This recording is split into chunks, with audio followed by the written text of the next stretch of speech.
झारखंड के धनबाद जिले में पलियापुर नाम का एक छोटा सा सुंदर गांव था। उसी गांव में मिट्टू नाम का एक साधारण लेकिन दिल का बेहद अमीर, भोला भाला और श्रद्धालु लड़का रहता था। मिट्टू का सपना था कि हर साल सावन के पवित्र महीने में कांवड़ यात्रा कर सुल्तानगंज से गंगा जल लाकर देवघर स्थित बाबा बैद्यनाथ धाम में जल अर्पण करे। मिट्टू अपने गांव के गुप्ता फार्मा मेडिकल में काम करता था। दिन भर दवाइयों का हिसाब किताब करता, थोक दवाइयों का इंतजाम करता और लोगों की सेवा में लगा रहता। उसका जीवन आर्थिक तंगी से भरा था, मगर उसके दिल में भोलेनाथ के प्रति अटूट श्रद्धा और गहरा विश्वास था। पिछले 10 वर्षों से वह हर सावन में सुल्तानगंज से गंगा जल लेकर पैदल देवघर तक कांवड़ यात्रा करता।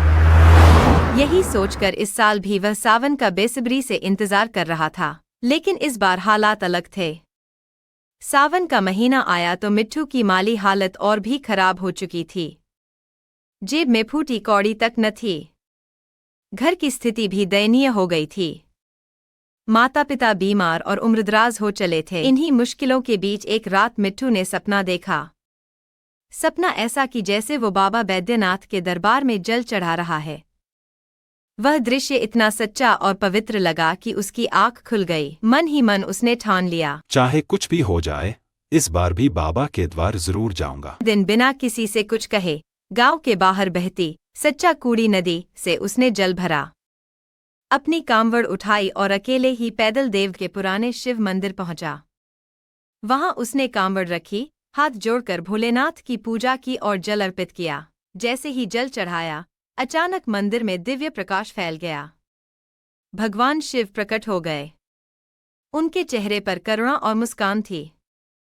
भगवान बोले, मिट्टू, मैं तुम्हारी श्रद्धा और निस्वार्थ भक्ति से प्रसन्न हूँ। हर साल तू बिना स्वार्थ, बिना किसी लालच के मेरे द्वार आता है।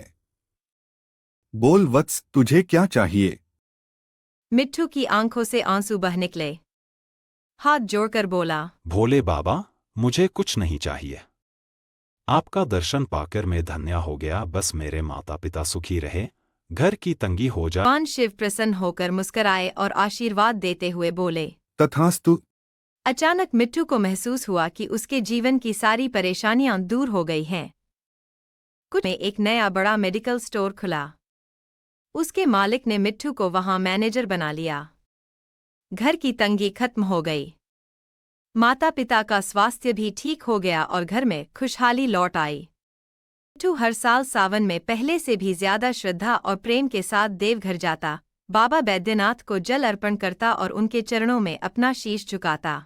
कहानी का संदेश: सच्ची श्रद्धा और निस्वार्थ भक्ति कभी व्यर्थ नहीं जाती। भगवान अपने सच्चे भक्त की पुकार अवश्य सुनते हैं। कठिनाइयों में भी विश्वास और भक्ति का दामन मत छोड़िए।